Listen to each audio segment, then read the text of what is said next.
Origen lenguaje oral entrevista. En este diálogo exploramos el origen del lenguaje oral como herramienta de pensamiento, expresión y construcción de identidad. A través de preguntas y respuestas entre locutor y profesor, se abordan aspectos psicológicos, culturales y evolutivos que dan forma a nuestra manera de comunicarnos. Locutor: hola, bienvenido. ¿Qué es exactamente la llamada revolución cognitiva y en qué medida tiene que ver con el surgimiento del lenguaje? Profesor: muchas gracias por la bienvenida. La revolución cognitiva se refiere a un cambio radical que ocurrió en la evolución humana hace aproximadamente entre 70.000 y 40.000 años. Durante este periodo, nuestros ancestros desarrollaron nuevas capacidades mentales que no se habían visto antes en ninguna otra especie, incluidas otras especies humanas como los neandertales. Estas capacidades incluyen el pensamiento abstracto, la imaginación compleja, la planificación a largo plazo, la creación de símbolos y, muy importante, el lenguaje sofisticado. No hablamos aquí de simples gruñidos o señales, sino de la habilidad de construir frases complejas que permiten transmitir no solo información práctica, sino también ideas sobre cosas que no están presentes, sobre eventos pasados o futuros, e incluso sobre cosas imaginarias. El surgimiento del lenguaje oral está íntimamente ligado a esta revolución cognitiva. El lenguaje fue tanto una consecuencia como un motor de esta transformación mental. Permitió a los seres humanos compartir conocimientos de forma mucho más precisa y amplia, coordinar acciones en grupos grandes, transmitir mitos, reglas sociales y visiones del mundo. Sin lenguaje, la revolución cognitiva no habría tenido el mismo impacto. El lenguaje fue el puente que convirtió nuevas capacidades mentales en poder colectivo. Al principio, nuestros antepasados ya usaban formas básicas de comunicación, gestos, sonidos, expresiones faciales, muy parecidas a las de otros primates. Pero cuando ciertas capacidades cognitivas comenzaron a desarrollarse, como la memoria compleja, la capacidad simbólica y la imaginación, estas habilidades impulsaron una forma de comunicación mucho más flexible y rica, el lenguaje. Al mismo tiempo, el uso de un lenguaje más complejo estimuló el cerebro a evolucionar aún más. Así que no es que primero se haya producido la revolución cognitiva y después el lenguaje, ni que el lenguaje haya surgido de golpe, ambos se fueron potenciando mutuamente en un ciclo evolutivo que duró miles de años. Locutor: biológicamente, ¿qué es lo que le hizo posible? Profesor: biológicamente, la revolución cognitiva fue posible gracias a una combinación de cambios evolutivos en el cerebro humano. Primero, el tamaño del cerebro ya era relativamente grande antes de la revolución cognitiva. Los Homo sapiens arcaicos y los neandertales tenían cerebros tan grandes o incluso más grandes que los nuestros, pero no es solo cuestión de tamaño. Lo crucial fue cómo se reorganizó la estructura interna del cerebro y cómo funcionaban las conexiones neuronales. En particular, hubo desarrollos clave en áreas como el lóbulo prefrontal, que gestiona la planificación, la toma de decisiones y la imaginación de situaciones hipotéticas. Las áreas del lenguaje, como Broca y Wernicke, que se especializaron en producir y comprender lenguaje complejo. La interconexión entre distintas regiones cerebrales, que permitió integrar información visual, auditiva, emocional y conceptual de manera mucho más fluida.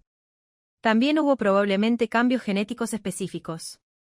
Por ejemplo, mutaciones en genes como FOXP2, relacionado con las capacidades del lenguaje y el control motor fino de la boca y la lengua, parecen haber jugado un papel importante. En conjunto, estos cambios no solo hicieron posible pensar de manera simbólica y comunicarse mejor, sino también transmitir conocimientos culturales, lo que aceleró aún más nuestra evolución como especie. Locutor: ¿qué utilidad práctica tuvo relacionada con el entorno inicial la revolución cognitiva? Profesor: sí, absolutamente. La revolución cognitiva tuvo una utilidad práctica muy concreta en el entorno de los primeros Homo sapiens. En aquel tiempo, los humanos vivían en ambientes hostiles, debían cazar animales peligrosos, defenderse de depredadores, encontrar alimentos dispersos y adaptarse a cambios climáticos impredecibles. La nueva capacidad cognitiva les permitió abordar estos desafíos de formas mucho más efectivas que antes. Algunas necesidades específicas que la revolución cognitiva ayudó a cubrir fueron: organización social, pudo coordinar a grupos más grandes y cohesionarlos con historias compartidas, reglas comunes o creencias tribales. Innovación tecnológica, facilitó la creación de herramientas más especializadas y variadas, adaptadas a diferentes situaciones. Estrategias de caza y defensa, permitió planear emboscadas complejas, predecir el comportamiento de presas o enemigos, y compartir información detallada sobre los peligros. Transmisión cultural, hizo posible enseñar técnicas, normas y conocimientos de generación en generación sin tener que reinventarlo todo desde cero. Adaptabilidad, facilitó la rápida respuesta ante cambios en el entorno, ya fuera desplazándose a nuevos territorios o inventando soluciones inéditas. Así que, más allá de ser un avance intelectual, la revolución cognitiva fue una herramienta de supervivencia tremendamente poderosa. Locutor, antes de avanzar, a modo de ejercicio comprensivo, ¿me puedes decir la diferencia entre un humano de la época y el más cercano de los primates? Profesor, claro, es un excelente ejercicio. Tomemos como ejemplo al Homo sapiens de hace unos 50,000 años y lo comparamos con el primate más cercano, el chimpancé. Biológicamente son muy parecidos, compartimos alrededor del 98 a 99% del ADN, pero las diferencias funcionales son enormes. Aquí van algunas claves. 1. Capacidad simbólica. El humano podía representar mentalmente cosas que no estaban presentes, un animal invisible, un antepasado muerto, un espíritu, un futuro posible. El chimpancé vive en el presente inmediato, sin acceso al pensamiento simbólico complejo. 2. Lenguaje. El humano ya poseía un lenguaje articulado, capaz de expresar eventos pasados, futuros, hipotéticos o inventados. El chimpancé puede comunicar estados emocionales o advertencias simples, pero no puede contar una historia ni inventar una narrativa. 3. Transmisión cultural acumulativa. Un humano podía aprender técnicas, mejorarlas y enseñarlas a otros, generando cultura acumulativa. En los chimpancés hay cultura rudimentaria, como usar una ramita para sacar termitas, pero no hay acumulación progresiva de conocimientos complejos. 4. Estructura social compleja. Los humanos podían vivir en grupos muy grandes, unidos por normas, creencias o relatos comunes. Los chimpancés tienen grupos sociales más limitados, basados en relaciones cara a cara, sin posibilidad de cohesión abstracta. 5. Imaginación y ficción. El ser humano podía inventar cosas que no existen, dioses, leyes, clanes míticos, y actuar como si fueran reales. El chimpancé no tiene esta capacidad. En resumen, lo que distingue al humano de la época no es solo la inteligencia práctica, sino una forma completamente distinta de habitar el mundo, mediada por símbolos, lenguaje, memoria cultural y visión compartida del entorno. Locutor, una pequeña curiosidad, el chimpancé tiene concepción del yo. Me imagino que todavía no había ningún tipo de representación escrita o pintada. Profesor, buena pregunta. Sí, los chimpancés tienen una forma básica de concepción del yo, aunque muy limitada comparada con la humana. Esto se ha comprobado con el llamado test del espejo. Si se les coloca una marca visible en el cuerpo, por ejemplo en la frente, y luego se les da acceso a un espejo, muchos chimpancés intentan tocar la marca en su propio cuerpo, lo que indica que entienden que ese reflejo es ellos mismos. Es una forma simple de autorreconocimiento. Pero esto no implica que tengan un yo, como el nuestro. No hay evidencia de que piensen en sí mismos como personajes de una historia, ni que reflexionen sobre su pasado o se proyecten a un futuro. Su conciencia del yo parece estar anclada al presente inmediato y a su cuerpo, no a una narrativa interna. Respecto a la segunda parte, no, todavía no había representaciones gráficas. Las primeras pinturas rupestres y símbolos aparecen mucho después, al menos unos 20,000 años después del inicio de la revolución cognitiva. Al principio, todo era oral, gestual, corporal. El pensamiento simbólico ya existía, pero aún no se había externalizado en forma de arte o escritura. Fue un paso posterior, pero profundamente conectado con lo que ya se había desarrollado internamente. Locutor, vale, te voy a pedir por favor que en esta entrevista no lleguemos a esas representaciones gráficas, nos centramos en lo que ocurrió antes. Sé que esta pregunta requiere de creatividad, pero ¿se puede describir cómo era lo que nosotros llamamos realidad? Profesor, entendido, nos quedamos en la etapa previa a toda representación gráfica. Ahora bien, describir la realidad, tal como la vivía un Homo sapiens de hace 50,000 años requiere, como bien dices, un poco de imaginación guiada por la evidencia científica. No es solo un entorno físico, sabana, selva, hielo, sino también una experiencia mental del mundo. Intentemos una aproximación. La realidad era, ante todo, oral, inmediata y compartida. Todo lo que se sabía pasaba de boca en boca, de gesto en gesto. No había registros externos, la memoria colectiva vivía en los relatos, en los cuerpos, en los rituales. El tiempo no era una línea con pasado, presente y futuro diferenciados, sino un flujo circular marcado por las estaciones, los nacimientos, las muertes, las migraciones. El espacio estaba cargado de sentido. Una cueva no era solo un refugio, podía ser la boca de la tierra o la entrada al mundo de los ancestros. Un río no era solo agua, sino ruta, frontera, madre. La realidad estaba tejida con significados que no se distinguían claramente entre lo práctico y lo simbólico. No había naturaleza separada de cultura, todo estaba entrelazado. El yo era relacional. Uno no existía como individuo autónomo, sino como parte de un entramado de vínculos, con la tribu, con los espíritus, con los animales, con los muertos. El yo se vivía a través de la pertenencia, la voz, el rol social.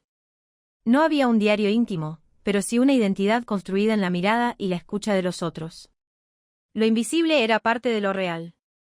La imaginación no era un adorno, era una herramienta vital. Lo que no se podía ver, un peligro futuro, un espíritu protector, un origen mítico, tenía tanta presencia como lo visible. La palabra dicha con intención tenía poder. La realidad se narraba, se evocaba, se cantaba. Así que podríamos decir que la realidad era vivida como un tejido de relaciones, voces, memorias y fuerzas invisibles. No era objetiva, ni escrita, ni individual. Pero era profundamente significativa y, en su modo, tan estructurada como la nuestra. Solo que con otras coordenadas. Locutor, pues ha salido una respuesta deliciosa. 2 cosas de tu texto. Los espíritus, que se sabe de su origen y qué función cumplían si se puede saber, y un poco cómo eran. La palabra dicha con intención tenía poder. Desarrolla eso, por favor. Profesor, me alegra mucho que te haya gustado la respuesta. Vamos con esas 2 cuestiones, que son claves para entender ese mundo anterior a la escritura. 1. Los espíritus, origen, función, y cómo eran.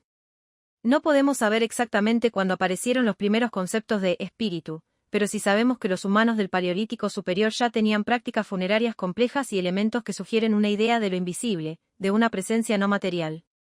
El origen más probable es la experiencia subjetiva, sueños, visiones, estados alterados de conciencia inducidos por ayuno, danza, dolor, sustancias. Todo eso pudo alimentar la intuición de que algo sobrevive al cuerpo, o que hay fuerzas que no se ven pero se sienten. Los espíritus cumplían múltiples funciones. Explicativa, ayudaban a dar sentido a lo que no se podía controlar, muerte, enfermedad, clima, suerte. Social, sostenían normas morales y vínculos comunitarios, los ancestros nos observan, el bosque tiene dueño espiritual. Emocional, permitían lidiar con la pérdida y mantener un lazo simbólico con los muertos. Narrativa, formaban parte del repertorio oral que unía al grupo, como personajes de relatos que enseñaban, advertían o transmitían sabiduría. ¿Cómo eran? No tenían una forma fija. Algunos eran sombras, otros animales con intención, otros voces del viento, luces en la noche, presencias sentidas. No eran necesariamente religiosos, en el sentido moderno, eran parte del mundo, como las piedras o el fuego. No estaban fuera de la realidad, sino dentro, en sus rincones más intensos. 2. La palabra dicha con intención tenía poder. En una cultura oral, la palabra no es una representación abstracta como en la escritura. Es acto. Decir algo no solo informa, transforma. La palabra tiene un cuerpo, la voz, un momento, el presente, un lugar, quien la escucha. Cuando se dice con intención, con emoción, con ritmo, con convicción, puede sanar o dañar, una bendición, una maldición. Acordar, un pacto entre tribus. Llamar, a la casa, a los dioses, a la lluvia. Recordar, un linaje, una deuda, una historia. Proteger, invocar un nombre sagrado antes del peligro. Esto no es superstición, es pragmática oral. Si el grupo cree en el poder de una palabra dicha en cierto contexto, entonces esa palabra tiene poder real, mueve emociones, coordina acciones, estabiliza normas. La palabra era más como un hechizo que como una nota en un cuaderno. Era una herramienta activa, cargada de fuerza, transmitida con cuidado y aprendida con reverencia. No se decía cualquier cosa, ni se hablaba por hablar, la palabra era material sensible. ¿Quieres que profundicemos en alguno de estos puntos? Locutor, una pequeña curiosidad otra vez, los espíritus aparecían y desaparecían cuando se daban las condiciones, pero no se les distinguía separados de la realidad. Un poco más de eso, por favor. Por otro lado, da la impresión de que la palabra era la tecnología más avanzada del momento. Es así. Profesor, estás tocando dos intuiciones muy profundas, y las comparto plenamente. Te respondo por partes. 1. Los espíritus como parte del mundo, no aparte. Efectivamente, en el pensamiento de los pueblos orales, y aún hoy en muchas culturas indígenas, no existe una división tajante entre lo natural y lo sobrenatural. Lo que nosotros llamamos espíritu no era otra cosa, sino una forma más de presencia, un modo invisible pero sensible de lo real. Los espíritus no vivían en otro plano, sino que aparecían cuando el mundo se volvía más intenso, en la noche, en el trance, en la enfermedad, en el nacimiento, en el duelo. Se manifestaban en condiciones especiales, pero no eran irreales. Estaban ahí, como el viento, no siempre se ve, pero se siente, se escucha, se respeta. 2. La palabra como la tecnología más avanzada. Sí, sin duda. La palabra oral, con toda su carga de sonido, ritmo, intención y memoria, fue la herramienta más sofisticada que tenía el ser humano en ese momento. Era multifuncional, servía para comunicar, recordar, organizar, seducir, advertir, consolar, construir comunidad. Todo pasaba por la palabra. Y como tecnología, tenía ventajas impresionantes. No requería instrumentos físicos. Era móvil, se llevaba en la boca y en la mente. Se podía adaptar al instante según la situación. Activaba la memoria colectiva y la mantenía viva. Permitía la transmisión intergeneracional de conocimiento, incluso en pueblos sin asentamientos fijos. En un mundo sin escritura, sin rueda, sin metal, la lengua hablada era una hazaña evolutiva, el software más complejo corriendo sobre un hardware biológico. Y además, estaba viva, vibraba en el cuerpo, resonaba en la tribu, dejaba huellas en el alma. Así que sí, la palabra fue la gran revolución tecnológica antes de cualquier revolución material. ¿Quieres que desarrollemos más esto último en términos de tecnología del lenguaje? Locutor, ¿había jerarquía en base a la palabra? Profesor, no hay nada que disculpar, al contrario, es una gran pregunta. Y sí, había jerarquía basada en la palabra, pero no en el sentido moderno de cultos o incultos, que es una categoría ligada al acceso a la escuela o a la escritura. En las sociedades orales, la palabra era un capital, como lo puede ser hoy el dinero, el conocimiento técnico o la fama, y quien la dominaba, tenía poder. Aquí van algunas formas en que eso se expresaba. 1. El que sabe contar bien, manda o guía. Los grandes narradores, los ancianos memoriosos, los que sabían repetir sin error los relatos fundacionales o improvisar con belleza en momentos clave, ocupaban lugares de autoridad simbólica. No eran solo cuentacuentos, eran portadores del mundo. 2. El que habla con eficacia, media. En disputas, alianzas o rituales, quien sabía encontrar las palabras adecuadas era valorado como pacificador, embajador, chamán o líder. Su palabra podía calmar conflictos o sellar pactos. Era una herramienta diplomática de alta precisión. 3. El que nombra, crea o protege. En muchas culturas, conocer el verdadero nombre de algo daba poder sobre eso. Nombrar a un animal, a un espíritu o a una enfermedad no era inocente, era una forma de influir sobre la realidad. Por eso, muchas veces, los nombres eran secretos o sagrados. 4. El que guarda el silencio correcto, también tiene poder. Y esto es importante, no se valoraba solo al que hablaba mucho, sino al que sabía cuándo hablar, qué callar y cómo hacerlo. La palabra justa en el momento justo tenía más peso que 1000 discursos. Entonces sí, la palabra generaba jerarquías, pero eran jerarquías de prestigio, de confianza, de memoria, de resonancia social. Nadie era considerado inculto por hablar poco, pero sí podía ser temido o respetado por hablar con profundidad. En definitiva, la oralidad era un arte, y quienes lo dominaban eran artistas del poder simbólico. ¿Te interesa explorar más ese mundo de los guardianes de la palabra? Locutor, sí, por favor, los guardianes de la palabra. Pero antes, ¿cuándo apareció algo parecido a un sistema numérico en el lenguaje oral? Profesor, qué bueno que quieras seguir por ahí, los guardianes de la palabra dan para mucho, pero antes vamos con tu pregunta. Los primeros indicios de sistemas numéricos en el lenguaje oral aparecieron bastante tarde en la evolución del lenguaje, al menos si los comparamos con el surgimiento del habla simbólica y narrativa. Se cree que los primeros sistemas numéricos rudimentarios comenzaron a desarrollarse hace unos 30. 000 a 20. 000 años, y no fueron generalizados ni exactos al principio. Aquí van algunas claves para entender cómo y cuándo surgió lo numérico en el habla humana. 1. Antes del número, la cantidad relativa a muchas lenguas antiguas, y algunas actuales, no tienen palabras para contar más allá de 1, 2 y muchos. Esto sugiere que la percepción de cantidad fue inicialmente cualitativa, no cuantitativa. Lo importante era distinguir entre poco y mucho, no entre 17 y 18. 2. El número exacto nace con la acumulación. La necesidad de contar con precisión, más allá del mucho, aparece cuando las sociedades comienzan a almacenar bienes, intercambiar productos o registrar deudas. Esto coincide con los inicios de la agricultura y los asentamientos humanos, hace unos 10,000 años.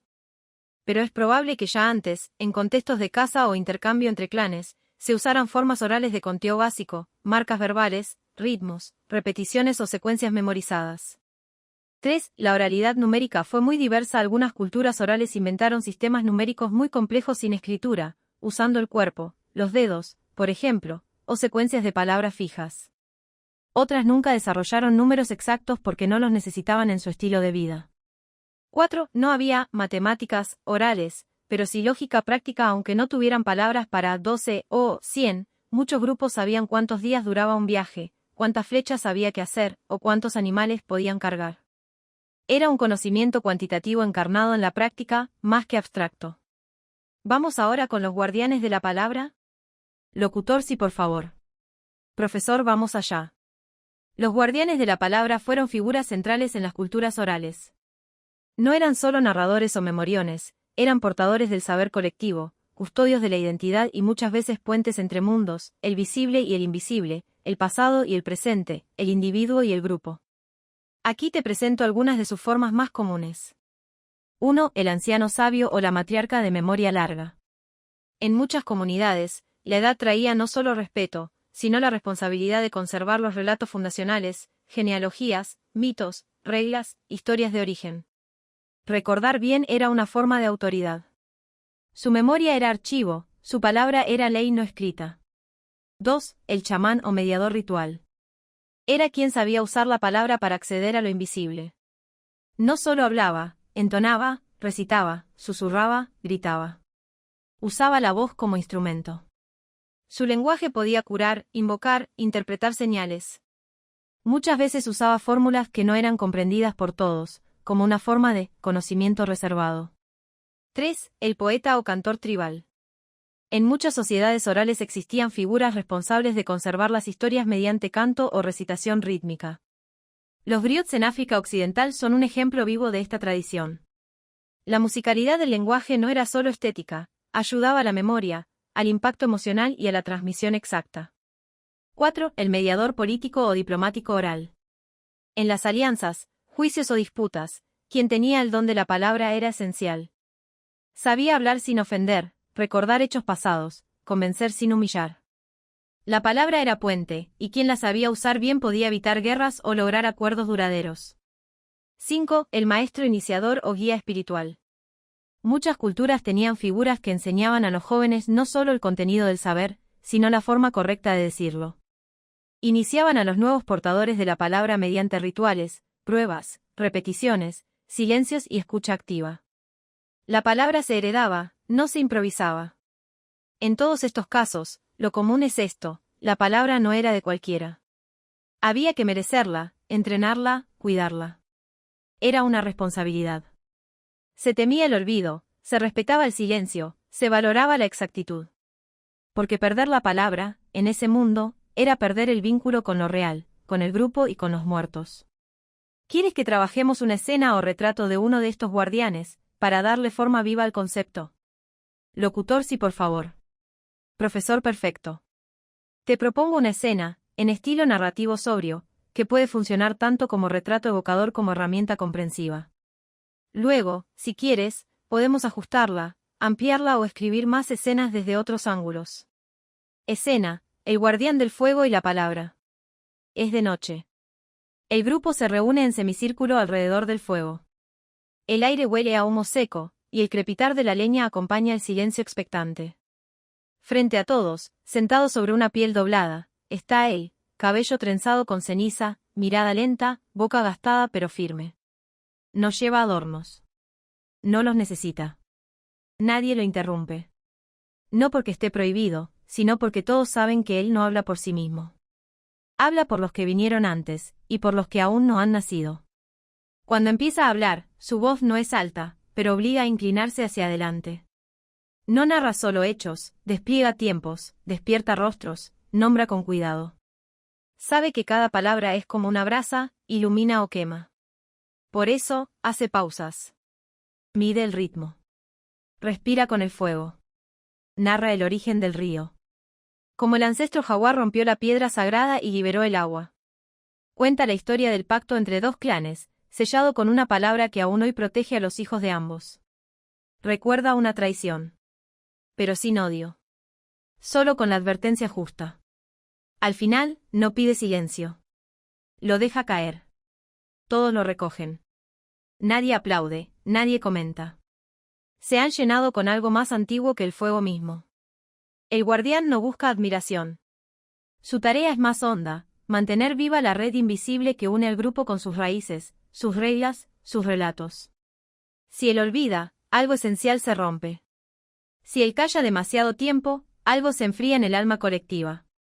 Esa noche, como todas, su palabra no informa, sostiene. Locutor, me gusta la idea del guardián de la palabra como instructor de todo, leyes, espiritualidad, supongo que en lugar de cada uno, etc. También me gusta lo que se parece cuando la humanidad nombró las cosas por primera vez, al aprendizaje primero de un bebé. Profesor, qué hermoso punto de conexión acabas de trazar, el guardián de la palabra como instructor total, porque no había especialistas, y ese acto originario de nombrar como un gesto compartido con el asombro del bebé que aprende a hablar. Vamos por partes para recoger estas ideas y abrir posibles caminos. 1. El guardián como instructor total.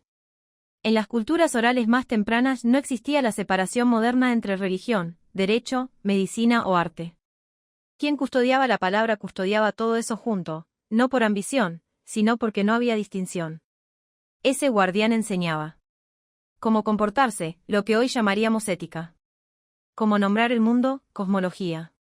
Qué relatos unirán al grupo, identidad. Qué peligros hay que evitar, sabiduría práctica. Qué rituales honran a los muertos, al agua, a los sueños, espiritualidad.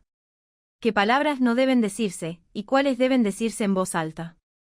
Era una escuela sin aulas, oral, vivencial, repetida en círculo, en el cuerpo, en la escucha. Su función no era imponer, sino transmitir lo valioso. Por eso tenía que tener buena memoria, pero también buen juicio. 2. Nombrar por primera vez, como el balbuceo de un bebé. Esta conexión es preciosa y profundamente cierta. Cuando un Homo sapiens nombra una cosa por primera vez, piedra, león, madre, nosotros, está haciendo lo mismo que hace un bebé al decir agua o luz, cargar un sonido con intención, señalar algo, establecer un vínculo. En ambos casos, se abre una puerta en la conciencia. El bebé no sabe aún que eso es lenguaje. Solo siente que al nombrar, algo ocurre, lo miran, le responden, se activa el mundo. Y así fue, probablemente, al inicio del lenguaje humano, un balbuceo cargado de deseo, necesidad, juego y descubrimiento. Y luego repetido, afinado, compartido. Así, la humanidad aprendió a hablar como aprende un niño, escuchando, imitando, errando, jugando, insistiendo. Y el guardián de la palabra era como el adulto paciente que sostiene ese proceso, que repite con amor, que corrige sin humillar, que celebra cuando un nuevo nombre se asienta. Locutor, dando por hecho que las imágenes fabricadas aún no existían, la carga emocional de la palabra, aparte de la simbólica, tendría que ser fuerte. También me viene la idea de que la transacción generacional, aunque imprecisa, iría definiendo también ese contenido emocional que tienen las palabras, y evolucionándolo. ¿Qué se puede saber o suponer empíricamente de todo esto? Profesor, estás tocando un terreno fascinante, la dimensión emocional del lenguaje en la oralidad primaria, y cómo esa carga afectiva se hereda y transforma a través de generaciones, incluso antes de que existiera cualquier imagen o escritura. Aunque no tenemos acceso directo a cómo sentían las palabras los humanos del Paleolítico, hay varias vías empíricas, desde la antropología, la lingüística, la neurociencia y la observación de culturas orales vivas, que nos permiten suponer con bastante fundamento algunas cosas. 1. En la palabra no era solo símbolo, era sonido cargado de cuerpo. En culturas orales, la forma en que se dice algo, el tono, el ritmo, la intensidad, las pausas, es inseparable del contenido. No se puede leer neutralmente lo que no está escrito. Eso quiere decir que cada palabra tenía un tono emocional aprendido, transmitido con el uso. No era lo mismo decir madre con ternura que con miedo o rabia, y esas modulaciones se quedaban en la memoria colectiva. Esto se parece mucho al lenguaje que aprende un bebé, no solo imita la palabra, sino la emoción con la que se dice. 2. La transmisión intergeneracional da forma al contenido emocional. En una cultura oral, cada generación repite las palabras y relatos que ha oído, pero también los modifica sutilmente, con nuevas vivencias, nuevas tensiones, nuevas necesidades. Eso quiere decir que una palabra o historia no solo conserva su forma, sino también su carga afectiva acumulada o transformada. Un nombre que antes era sagrado puede volverse temido, si algo traumático ocurrió. Una palabra que era neutra puede cargarse de cariño, si se asocia con cuidado, comida, abrigo. O al revés, puede volverse tabú. Así, las palabras tienen memoria afectiva, que no está escrita pero sí encarnada en el grupo. 3. El lenguaje oral genera comunidades emocionales. Muchos estudios en psicología cultural muestran que el lenguaje hablado en círculos íntimos, familiares, rituales, narrativos, sincroniza emocionalmente a quienes lo comparten. Cuando se escucha una historia contada con emoción, no solo se entiende, se siente. Hay contagio, imitación, respuesta empática. Esto también puede verse en los cantos tribales, en las lamentaciones, en las bendiciones. En todos esos casos, la palabra no representa algo emocional, es la emoción misma hecha sonido. 4. La emoción guía la formación y evolución del vocabulario. Muchos antropólogos han notado que en lenguas orales muy antiguas, las primeras palabras suelen nombrar lo vital y lo vincular, madre, fuego, agua, sangre, tú, yo, nosotros, muerte. Todas ellas palabras con enorme carga emocional. Y con el tiempo. Cuando surgen nuevas palabras, la forma en que se las incorpora al habla común depende de qué emociones despiertan o resuenan en ellas. En resumen. Sí, la carga emocional de las palabras era probablemente intensa, modelada por el cuerpo, la voz, el contexto y la historia del grupo. Sí, esa carga se transmitía y evolucionaba con cada generación, no solo como información, sino como experiencia compartida. Y sí, la oralidad es una tecnología emocional tanto como cognitiva. Locutor, ¿qué tipo de cosas se te ocurren que fueron las primeras en ser nombradas? Profesor, gran pregunta, porque nos obliga a imaginar cómo un ser humano empezó a separar el mundo en piezas significativas, con la voz. No lo sabemos con certeza, pero podemos suponer con bastante fundamento, mezclando antropología, lingüística evolutiva y sentido común empático, qué tipo de cosas debieron ser las primeras en ser nombradas. Vamos por bloques temáticos. 1. Lo vital y cercano al cuerpo. Estas son palabras que responden a necesidades inmediatas, y están al alcance de los sentidos. Agua, comida, fuego, sangre, dolor, frío / calor. Partes del cuerpo, mano, boca, ojo, pecho. Son palabras que probablemente nacieron primero con sonidos expresivos, casi onomatopéyicos o gestuales, y luego se fueron formalizando. 2. Las relaciones humanas. El lenguaje nace en grupo, y una parte esencial fue nombrar a los otros. Madre, padre. Niño, viejo. Tú, yo, nosotros. Amigo, enemigo. Jefe, en el sentido de quien guía, no de autoridad abstracta. Muerto o espíritu del muerto. Nombrar al otro es situarlo, y situarse uno mismo. Aquí nace también el embrión de la identidad social. 3. El entorno y sus amenazas. El mundo natural era bello y peligroso a la vez. Las palabras servían para advertir, señalar o clasificar. Animal, especialmente los grandes, león, serpiente, oso. Cielo, tierra, montaña, río, bosque. Noche, día, luna, sol. Cueva, camino, refugio. Estas palabras no solo ayudaban a orientarse, sino también a narrar lo vivido. 4. Las acciones clave para sobrevivir. Verbos básicos que permiten organizar actividades. Comer, correr, cazar, dormir, ir / venir, dar / tomar, nacer / morir, hablar / callar. Muchos de estos verbos aparecen entre los más antiguos y universales en casi todas las lenguas del mundo. 5. Lo invisible pero sentido. Probablemente también se nombraron muy temprano ciertas presencias no materiales. Espíritu, sombra, nombre, miedo, sueño, recuerdo. Estas son más difíciles de ubicar, pero hay indicios de que incluso sin escritura, las lenguas ya tenían palabras para lo que no se ve. En conjunto, estas primeras palabras no nombraban cosas objetivas, sino cosas con las que se tenía una relación directa, afectiva, corporal o vital. No eran definiciones, eran actos de vinculación. Locutor y había disonancia en la comunicación. Quiero decir si había malos entendidos o el lenguaje era demasiado ritual. Profesor, otra gran pregunta, y muy humana. Sí, claro que había disonancia en la comunicación, incluso en las culturas más ritualizadas. El lenguaje humano, desde sus inicios, ha sido tan poderoso como imperfecto, porque se basa en interpretación, contexto y emoción, no en transmisión exacta de datos. Vamos por partes para ver por qué el malentendido es parte estructural del lenguaje, no un defecto secundario. 1. El lenguaje oral depende del contexto. En cultura sin escritura, todo significado depende del aquí y ahora, tono de voz, gestos, quién habla, a quién, en qué momento. Eso hace que una misma palabra o frase pueda significar cosas distintas. Ejemplo, decir está cerca puede ser literal, afectivo, amenazante o tranquilizador. Todo depende del momento.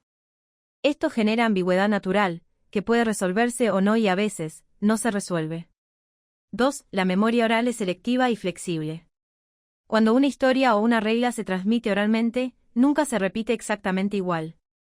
Cada narrador la ajusta, resume, enfatiza según su estilo, su audiencia y su momento. Eso hace que con el tiempo surjan versiones distintas de los mismos relatos o normas, lo que puede llevar a malentendidos, disputas, reinterpretaciones. Esto no era necesariamente visto como un problema. Muchas culturas orales valoran la versión que funciona, no la que es idéntica. 3. La palabra también se oculta, se manipula, se tergiversa. El lenguaje no es solo para comunicar. También se usa para ocultar, persuadir, competir, protegerse. Y eso ya estaba presente desde el inicio. Un sabio podía usar un lenguaje críptico para que solo los iniciados entendieran. Un líder podía embellecer un relato para mantener el prestigio del grupo. Una palabra mal pronunciada en un ritual podía ser vista como peligrosa o traer confusión. Esto implica que había lugar para la duda, el conflicto y la interpretación contradictoria. 4. Pero también había ritualización para minimizar el caos. Justamente por todo esto, el lenguaje ritual se volvió una forma de proteger el sentido. Repeticiones fijas, fórmulas consagradas, relatos memorizados palabra por palabra, todo eso servía para crear zonas de certeza, momentos donde todos sabían qué decir y cómo entenderlo. Pero eso no eliminaba los malentendidos, solo los acotaba. Fuera del ritual, volvía la negociación del sentido. En resumen, el lenguaje primitivo no era puro ni perfecto, era humano desde el inicio, lleno de intención, emoción, error y belleza. Si había disonancia, y eso obligaba a desarrollar habilidades sociales finísimas, escuchar bien, interpretar matices, preguntar, recordar, corregir contacto. La ritualización surgió no para evitar toda ambigüedad, sino para crear islas de claridad en un mar de interpretación. Locutor no sabía que la mentira y la manipulación fueron tan antiguas, aunque es comprensible, supongo que empezaron como táctica de caza y de guerra, antes de volverse hacia lo propio. Profesor, exactamente. La mentira y la manipulación no son inventos modernos, ni tampoco aberraciones excepcionales, son parte del repertorio básico de la inteligencia social, y su origen es tan antiguo como el lenguaje mismo, incluso un poco más. En primates como los chimpancés, que no usan lenguaje articulado, ya se observan conductas de engaño intencional, fingir no haber visto comida, distraer a otro para quedarse con algo, ocultar una señal de celo. Eso nos dice que la capacidad de manipular la percepción del otro es evolutivamente útil, sobre todo en contextos de competencia o peligro. Cuando aparece el lenguaje, esa capacidad se potencia enormemente. Ya no hay que ocultar solo el cuerpo o el gesto, ahora se puede decir algo que no es cierto, o callar algo importante, o contar una historia parcial para ganar adhesión. Y eso es muy efectivo en la caza, en la estrategia de guerra, y también en la política tribal, en los rituales, en la vida cotidiana. Lo interesante es que, en paralelo, aparece también la necesidad de detectar la mentira, lo que estimula capacidades como la empatía, la sospecha, la lectura del tono y el rostro, y en última instancia, la conciencia moral. La mentira, paradójicamente, ayuda a afinar la verdad.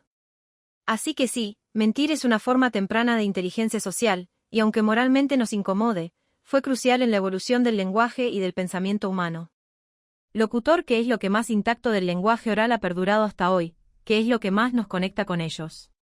Profesor, lo que más ha perdurado del lenguaje oral primitivo, y lo que más nos conecta con aquellos humanos de hace decenas de miles de años, no son las palabras exactas, ni las historias completas, ni las estructuras gramaticales. Es algo más profundo y más vivo, la dimensión relacional, emocional y ritual de la palabra hablada. Aquí van los elementos más intactos. 1. El poder performativo de la palabra. Todavía hoy decimos cosas que hacen cosas. Te perdono, te amo, sí, acepto, renuncio, declaro la huelga. Estas frases no describen, actúan. Son descendientes directas de las palabras antiguas que ataban pactos, sellaban alianzas o invocaban espíritus. 2. El relato como forma de verdad compartida. Contamos historias no solo para entretener, sino para entender quiénes somos. Las narraciones familiares, los mitos fundacionales nacionales, incluso los relatos personales que repetimos sobre nuestra infancia o decisiones clave. Todo eso sigue siendo oralidad estructurante, como la de los primeros círculos alrededor del fuego. 3. El tono emocional como portador de sentido. En la voz humana aún viaja lo esencial: alegría, enojo, ternura, ironía, miedo. Eso no lo transmite bien ni la escritura ni la imagen. La palabra dicha, con su tono, su ritmo, su respiración, sigue siendo insustituible cuando necesitamos conectar de verdad. 4. El uso ritual de la palabra. Aunque vivamos en sociedades hiperletradas, conservamos formas orales fijas, repetitivas, cargadas de significado. Canciones de cuna, oraciones, brindis, discursos con fórmulas rituales, himnos, insultos, fórmulas de duelo. Todas estas son herencias directas de la oralidad sagrada o ceremonial. 5. El vínculo entre palabra y comunidad. Hablar sigue siendo un acto profundamente social. A pesar de la tecnología, la palabra hablada sigue siendo el núcleo del encuentro humano, en el consejo, en la amistad, en la crianza, en la intimidad. Seguimos dependiendo de la voz para crear confianza. Así que, aunque el mundo ha cambiado radicalmente, la experiencia básica de usar la palabra para estar con otros, comprendernos y darle sentido al mundo sigue siendo la misma. Cuando alguien nos habla con verdad, con intención, con presencia, volvemos, sin saberlo, al círculo del fuego. Locutor, el fin de este trabajo es ofrecer al individuo de hoy en día las herramientas para interactuar en sociedad, evitando en la medida de lo posible, ser manipulado por los medios, usar los medios de comunicación sin volverse víctima de ellos, etc. ¿Qué tenía que saber un individuo avesado de la época en cuanto al lenguaje para sobrevivir mejor? Profesor, muy buen giro el que planteas. Porque si entendemos que necesitaba saber un individuo oral para sobrevivir y no ser manipulado en su contexto, podemos entonces trazar un espejo útil para el presente. Aquí va un perfil, basado en lo que sabemos de las culturas orales complejas, de lo que debía dominar un hablante avesado para moverse con inteligencia en su mundo. 1. Saber escuchar con atención absoluta. Escuchar no era pasivo, era un acto de interpretación fina. Había que captar no solo lo dicho, sino cómo se decía, quién lo decía, en qué momento, con qué intención. Un individuo atento podía detectar ironías, omisiones, verdades a medias o palabras peligrosas. El oído era el primer escudo contra la manipulación. 2. Reconocer el prestigio y el peso de las palabras. Algunas palabras eran sagradas, otras tabú, otras ambiguas. Saber cuáles palabras tienen poder y en qué contexto era esencial. Decir algo indebido podía traerte conflicto. Callar algo importante también. Había que dominar el mapa emocional y simbólico del lenguaje del grupo. 3. Identificar quién es digno de confianza al hablar.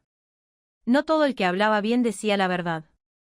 La retórica existía, y también la seducción verbal. El hablante avesado sabía leer el carácter del que hablaba, su historial, su intención, su coherencia con lo que dice y hace. No se dejaba impresionar por el estilo, buscaba el fondo. La palabra con raíz era más valiosa que la palabra brillante. 4. Recordar bien y corregir cuando es necesario. En un mundo sin archivos, la memoria era la garantía contra la distorsión. Saber cómo eran realmente las cosas, cómo se contó la primera vez, y poder decirlo con respeto pero con firmeza, era una forma de preservar la verdad. Había que estar alerta a las pequeñas deformaciones del relato, a las manipulaciones suaves. 5. Saber cuándo hablar y cuándo callar. El dominio del lenguaje incluía el uso estratégico del silencio. No hablar por hablar. Hablar para decir lo justo. Callar para proteger, para respetar o para no entrar en trampas. El individuo sabio sabía que hablar es exponerse, pero también protegerse si se sabe hacer bien. 6. Conocer los relatos compartidos, y usarlos con criterio. Los relatos comunes, mitos, historias de origen, pactos pasados, eran el tejido de la comunidad. El hablante hábil podía invocarlos para unir, para recordar, para advertir. Pero también sabía cuándo no dejarse atrapar por ellos, cuando ver que un relato ya no explica el presente. Este, ciudadano oral crítico, sabía que la palabra puede ser un lazo o un lazo trampa, y que todo depende de cómo se la maneja. Su saber era práctico, emocional, narrativo y político a la vez. Ese es, en esencia, el mismo tipo de alfabetización crítica que necesitamos hoy, solo que aplicada a medios masivos, algoritmos y discursos digitales. El mundo ha cambiado, pero la necesidad de discernir en medio del ruido sigue intacta. Locutor, gracias profesor, en el próximo capítulo nos ocupará el arte primero. Profesor, gracias a ti, locutor. Ha sido un placer caminar juntos por estas primeras sendas de la palabra humana. Estaré listo para cuando llegue el momento de explorar el arte primero, ese otro lenguaje sin palabras que también empezó a nombrar el mundo. Hasta entonces.